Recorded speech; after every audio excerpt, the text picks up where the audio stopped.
ಕಣಿವೆ ರಾಜ್ಯ ಜಮ್ಮು ಕಾಶ್ಮೀರದಲ್ಲಿ ಉಗ್ರರ ಅಟ್ಟಹಾಸ ಮಿತಿ ಮೀರಿದ್ದು ಪಾಪಿ ಕೃತ್ಯವೆಸಗಿದ ಭಯೋತ್ಪಾದಕರ ರೇಖಾ ಚಿತ್ರವನ್ನ ಇದೀಗ ರಿಲೀಸ್ ಮಾಡಲಾಗಿದೆ. ಪ್ರತ್ಯಕ್ಷದರ್ಶಿಗಳು ಕೊಟ್ಟ ಮಾಹಿತಿಯ ಅನುಸಾರವಾಗಿ ಪಾಪಿ ಕೃತ್ಯವನ್ನ ಎಸಗಿದ ಪಾಕಿಸ್ತಾನಿಗಳ ಭಯೋತ್ಪಾದಕರ ರೇಖಾ ಚಿತ್ರ ರಿಲೀಸ್ ಮಾಡಲಾಗಿದೆ. ಮೂವರ ರೇಖಾ ಚಿತ್ರ ರಿಲೀಸ್ ಆಗಿದೆ. ಉಗ್ರರ ರೇಖಾ ಚಿತ್ರವನ್ನ ರಿಲೀಸ್ ಮಾಡಲಾಗಿದೆ. ಕಣಿವೆ ರಾಜ್ಯ ಜಮ್ಮು ಕಾಶ್ಮೀರದಲ್ಲಿ ಉಗ್ರರು ಅಟ್ಟಹಾಸವನ್ನ ಮೆರೆದಿದ್ದು 27 ಜನರ ನರಮೇಧವಾಯಿತು. ಸೊ ಭಯೋತ್ಪಾದಕರ ರೇಖಾ ಚಿತ್ರವನ್ನ ನೀವು ಗಮನಿಸ್ತಾ ಇರಬಹುದು.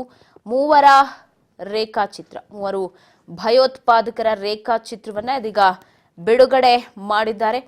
ಪ್ರತ್ಯಕ್ಷದರ್ಶಿಗಳು ಏನಿದ್ರು, ಪ್ರತ್ಯಕ್ಷದರ್ಶಿಗಳು ಹೇಳಿದಂತಹ ಅನುಸಾರ ಅಂದ್ರೆ ಅವರು ಯಾವ ತರ ಇದ್ರು ಉಗ್ರರು ಅಂತ ಅವ್ರೇನು ಮಾಹಿತಿಯನ್ನ ಕೊಟ್ರು, ಅದರ ಅನುಸಾರವಾಗಿ ರಿಲೀಸ್ ಮಾಡಿದಂತಹ ಭಾವಚಿತ್ರಗಳಿದು. ಒಟ್ಟಾರೆ 3 ಜನ ಭಯೋತ್ಪಾದಕರ ಭಾವಚಿತ್ರವನ್ನ ರಿಲೀಸ್ ಮಾಡಿದ್ದಾರೆ. ಅವರ ಚಲನವಲನ, ಹಾವಭಾವ ಹೇಗಿತ್ತು ಇದೆಲ್ಲವನ್ನ ಎಳೆ ಎಳೆಯಾಗಿ ಪ್ರತ್ಯಕ್ಷದರ್ಶಿಗಳು ತಿಳಿಸಿದ್ದು. ಅವರುಗಳ ರೇಖಾಚಿತ್ರ ಬಿಡುಗಡೆಯಾಗಿದೆ. ರೇಖಾಚಿತ್ರದ ಆಧಾರದ ಮೇಲೆ ಅವರ ಮಟ್ಟ ಹಾಕಬೇಕಾಗಿದೆ. ಎನ್ಐಎ ಅಧಿಕಾರಿಗಳು ಉಗ್ರರ ರೇಖಾಚಿತ್ರವನ್ನ ಬಿಡುಗಡೆ ಮಾಡಿದ್ದಾರೆ. ಆಸಿಫ್, ಸುಲೇಮಾನ್, ಅಬು ಅನ್ನೋ 3 ಭಯೋತ್ಪಾದಕರು ಅಂತ ಹೇಳಿ ಗೊತ್ತಾಗ್ತಾ ಇದೆ. ನೋಡಿ, ಚಿಕ್ಕ ಏಜಿಗೆ ಈ ಹಣದ ಆಸೆಯಿಂದಲೂ ಅಥವಾ ಮತ್ತಷ್ಟು ಆಮಿಷಗಳನ್ನು ಒಡ್ಡಿನೋ ಅಥವಾ ಜೀವನದಲ್ಲಿ ಬಂದ ಜಿಗುಪ್ಸೆಯಿಂದನೋ ಹೋಗಿ ಉಗ್ರವಾದತನಕ್ಕೆ ಸೇರ್ಕೊಳ್ತಾರೆ. ರಾಕ್ಷಸಿ ಕೃತ್ಯವನ್ನ ತಾಳ್ತಾರೆ. ಈಗ ಅಂತಹ ಉಗ್ರರ ಜಾಡನ್ನ ಬೆನ್ನಟ್ಟಿದೆ ಎನ್ಐಎ ಅಧಿಕಾರಿಗಳ ತಂಡ. ಇಂಚಿಂಚು ಮಾಹಿತಿಯನ್ನ ಪರಿಶೀಲನೆ ಮಾಡ್ತಾ ಇದೆ ಎನ್ಐಎ. ಕಾಶ್ಮೀರದ ಶ್ರೀನಗರದಲ್ಲೇ ಬೀಡು ಬಿಟ್ಟಿದ್ದಾರೆ ಅಧಿಕಾರಿಗಳು.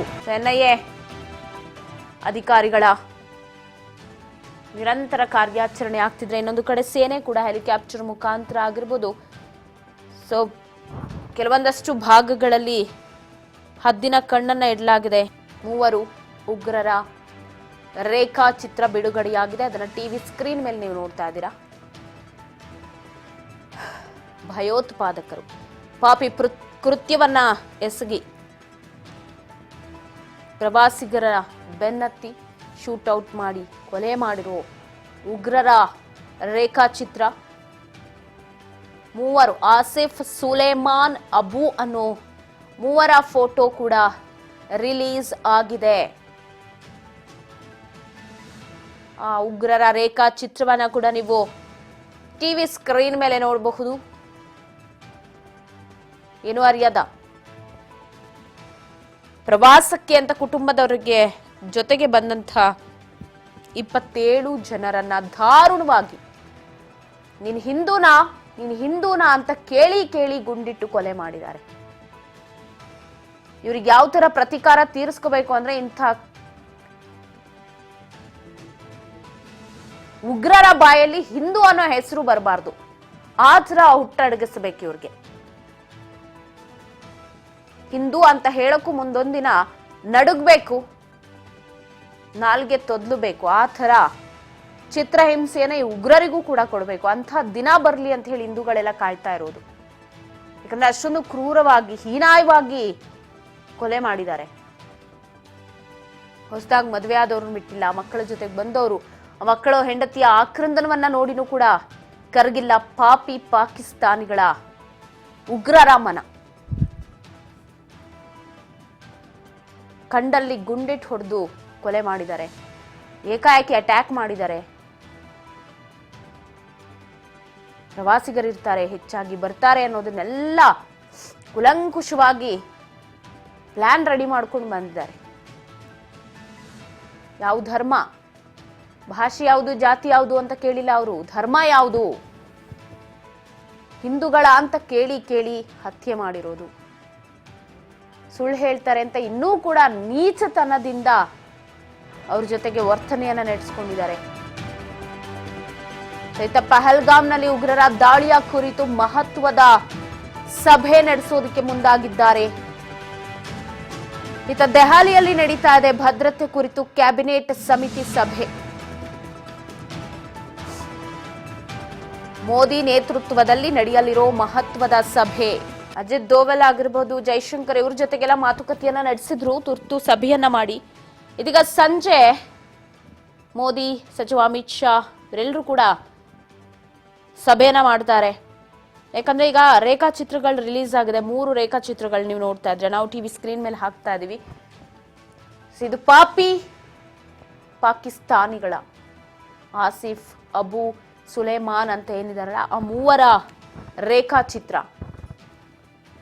ಸೊ ಈಗ ಯಾವ ರೀತಿಯಾಗಿ ರಕ್ಷಣಾ ಕಾರ್ಯವನ್ನ ಮಾಡ್ತಾರೆ, ಬಿಗುವಿನ ವಾತಾವರಣ ಅಂತೂ ನಿರ್ಮಾಣ ಆಗಿದೆ. ಈ ಹಿಂದೆ ನೀವು ಯಾವಾಗ ನೋಡಿದ್ರು ಅಷ್ಟೇ ಜಮ್ಮು ಕಾಶ್ಮೀರದಲ್ಲಿ ಅಟ್ಯಾಕ್, ಸೇನೆ ದಿಟ್ಟ ಉತ್ತರವನ್ನ ಕೊಡ್ತು, ಮತ್ತೊಮ್ಮೆ ದಾಳಿಯನ್ನ ಮಾಡಿದ್ರು. ಸೊ ಇದೇ ಕೇಳ್ತಾ ಇದ್ವಿ. ಆದ್ರೆ ಕಳೆದ ಒಂದಷ್ಟು ದಿನಗಳಿಂದ ನಾವು ನೋಡಬಹುದು ಶಾಂತವಾಗಿತ್ತು. ಕಾಶ್ಮೀರ ಆಗ್ಲಿ, ಉರಿ ಸೆಕ್ಟರ್ ಆಗ್ಲಿ, ಇಲ್ಲೆಲ್ಲೂ ಕೂಡ ಯಾವುದೇ ಅಷ್ಟೊಂದು ಭಯೋತ್ಪಾದಕ ಚಟುವಟಿಕೆಗಳು ಇದ್ರೂ ಈ ರೀತಿ ಸಾವು ನೋವು ಕಡಿಮೆ ಆಗಿತ್ತು. ಆಕ್ರಂದನ, ರಕ್ತ ಇದೆಲ್ಲವೂ ಕೂಡ ಸ್ವಲ್ಪ ಮಟ್ಟಿಗೆ ತಣ್ಣಗಾಗಿತ್ತು. ಆದರೆ ತಣ್ಣಗಾಗಿದ್ದಂತಹ ಪಹಲ್ಗಾಮ್, ಕಾಶ್ಮೀರ್, ಶ್ರೀನಗರ್ ಇಲ್ಲೆಲ್ಲ ಈಗ ಉರಿ ಸೆಕ್ಟರ್ ಆಗಿರ್ಬೋದು, ಮತ್ತದೇ ಉಗ್ರರ ಅಟ್ಟಹಾಸ ಮುಂದುವರಿತಾ ಇದೆ. ಇದಕ್ಕೆ ತಕ್ಕ ಶಾಸ್ತಿ ಕೊಡಬೇಕು ಅಂದ್ರೆ ನಮ್ಮ ಸೈನಿಕರಿಂದ ಮಾತ್ರ ಸಾಧ್ಯ. ಸೊ ಹಾಗಾಗಿ ಇವತ್ತು ದೆಹಲಿಯಲ್ಲಿ ಭದ್ರತೆ ಕುರಿತು ಕ್ಯಾಬಿನೆಟ್ ಸಮಿತಿ ಸಭೆಯನ್ನ ಮೋದಿ ಕರೆದಿದ್ದಾರೆ. ಸೊ ಅಲ್ಲಿ ಯಾವ ರೀತಿ ರಕ್ಷಣಾ ಕಾರ್ಯವನ್ನ ಮಾಡಬೇಕು, ಜೊತೆಗೆ ಯಾವ ರೀತಿ ಉಗ್ರರ ಮಟ್ಟ ಹಾಕಬೇಕು ಅನ್ನುವಂತಹ ಮಾಹಿತಿಗಳನ್ನ ಕಲೆ ಹಾಕ್ತಾರೆ, ಮಾತುಕತೆಗೂ ಮುಂದಾಗ್ತಾರೆ. ಸದ್ಯ ರೇಖಾಚಿತ್ರವನ್ನ ಮುಂದಿಟ್ಕೊಂಡು, ಈ ರೇಖಾಚಿತ್ರ ಯಾವ ತರ ರೆಡಿ ಆಯ್ತು, NIA ಅಧಿಕಾರಿಗಳು ಹೇಗೆ ಈ ರೇಖಾಚಿತ್ರ ಬಿಡುಗಡೆ ಮಾಡಿದ್ರು